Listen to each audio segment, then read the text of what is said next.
Olá meu amigo, olá minha amiga, a você que está chegando agora no canal e não me conhece, eu sou o Ivan Lacerda, eu trabalho na área de desenvolvimento pessoal e esse espaço, esse canal, eu utilizo para trazer conteúdos de desenvolvimento, conteúdos para reflexão, às vezes eu comento situações do nosso dia a dia, mas eu estou inaugurando agora uma nova playlist, vamos chamar assim, que estou denominando de As Belezas da Vila. A minha infância inteira eu passei numa vila, num local que para mim eu acho assim muito maravilhoso. Aliás, o nome do lugar já remete a isso. Chamava-se, ou chama, Vila das Belezas. É um local aqui em São Paulo, zona sul de São Paulo, ainda talvez hoje não é considerado tão periferia, mas há 30 anos, 40 anos atrás era periferia. Quando meu pai chegou nesse bairro, e ele foi um dos primeiros moradores desse bairro, realmente ali já era considerado periferia, porque não tinha nada. Você passava a ponte João Dias, ou a ponte ali, o Rio Pinheiros, né? Para lá já não existia mais nenhuma possibilidade de transporte, de recursos, enfim. Era algo muito difícil. No entanto, como eu nasci e vivi e convivi com muitas pessoas aí nesse bairro, eu tenho lembranças maravilhosas. O que eu sou hoje, os meus valores, as questões da qual eu trago na minha memória e no meu coração, basicamente se refere ao convívio que eu tive naquele período, na infância, sejam os amigos de infância, os amigos de escola e as pessoas, os vizinhos ou todos aqueles que faziam dali um ambiente extremamente feliz. Claro, cada um tinha suas dificuldades, cada família tinha suas características, mas de um modo geral, realmente ali nós vivíamos em harmonia. E essa harmonia, ela criava alguns personagens, algumas pessoas que ali do convívio diário, que até hoje para mim se tornou referência.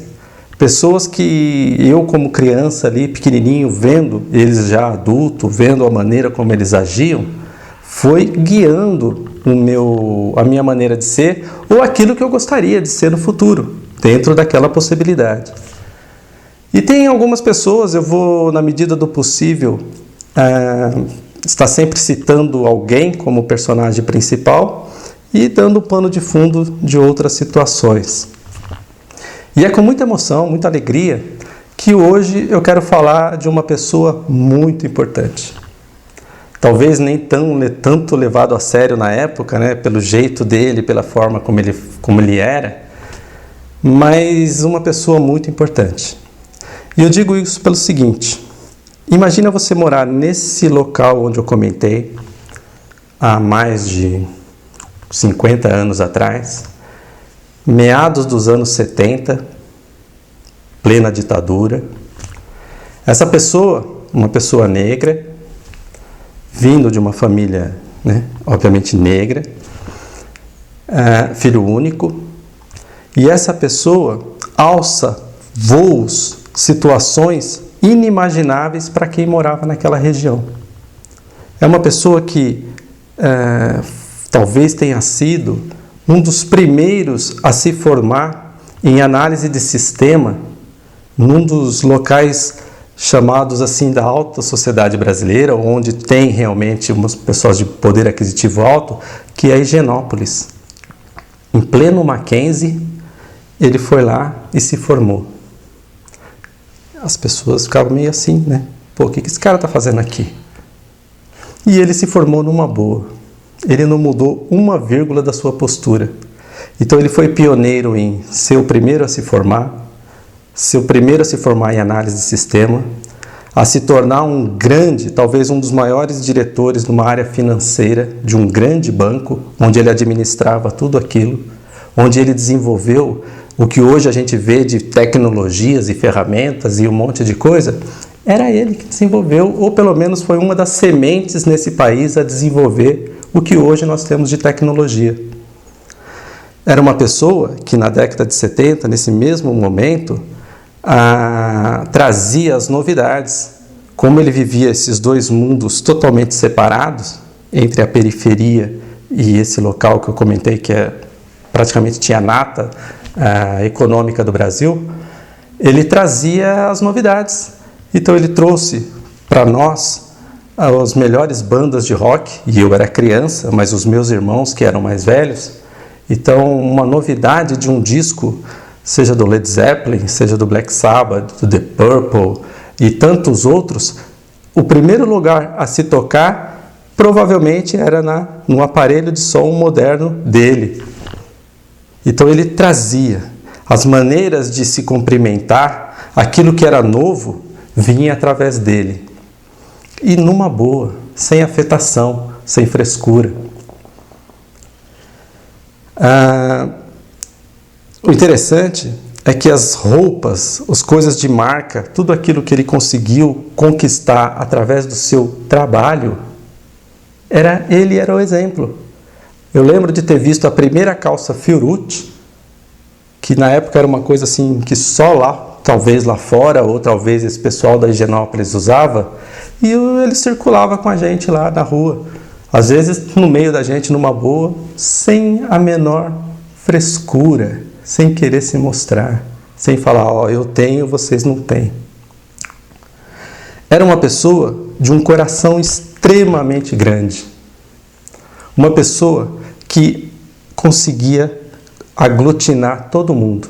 Estava numa conversa, estava num bate-papo, um bate-papo um pouquinho mais acalorado, já vinha ele e parava e falava assim, ó, sabe?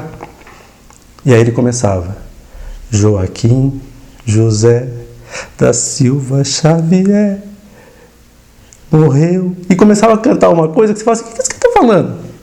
Ou ele trazia músicas ou outras coisas assim, principalmente você teve o gosto variado, ele ia do rock progressivo para o samba mais moderno, que estava acontecendo ali naquela época. Ele circulava em ambientes e vivia, e talvez por isso as pessoas não levassem tão a sério, porque ele vivia nos bares. Ele vivia com aqui, o outro ali, passeando. Então, existiam dois mundos um pouco diferentes, que era o mundo do trabalho, que era o da seriedade, do compromisso, de estar ali responsável por muitas coisas. E fora de lá, ele vivia o mundo de querer viver, de querer mostrar que, olha gente, não leva as coisas tão a sério. Porque ele realmente era uma pessoa muito alegre, muito bacana. Eu digo era, porque a vida passou muito rápido para ele. Eu não sei se pelo peso dos preconceitos, dos locais onde ele viveu e as pessoas ficavam olhando, dele poder andar com um belo de um carro Audi, quando a Audi mal lançou a marca aqui no Brasil. Imagina, num local periférico de São Paulo, você andar com um carro bom. Quantas e quantas vezes ele era parado, porque as pessoas achavam que ele tinha roubado o carro. E aí ele tinha que passar por todo esse processo de mostrar que ele era o dono, que ele era quem ele era. Mas isso ele já deveria talvez estava acostumado. Já devia ter tanto enchido o saco dele que passou a vida e uma doença veio acometer justamente a próstata. Justamente aquilo como ele estava de tão saco cheio das pessoas estarem sempre julgando, sempre olhando para ele de o que esse negão está fazendo aí. E o Antônio Carlos, o Tonhão, ou o AC, foi uma das pessoas mais campeãs que eu já conheci. E esse vídeo é inaugurado com ele, porque eu acho que a gente está vivendo um momento que deveria estar emanando pessoas que pudessem estar aglutinando, juntando, fazendo a gente mais feliz. E nesse momento que eu vivi na minha infância, vendo tudo aquilo que ele fazia, as brincadeiras, o jeito que ele tratava a todos de forma igual, é talvez o exemplo que eu sempre sonhei de mundo, de um mundo perfeito, de pessoas diferentes, pessoas com culturas diferentes, com situações econômicas diferentes, mas vivendo em harmonia. E o Tonhão ensinou isso para mim.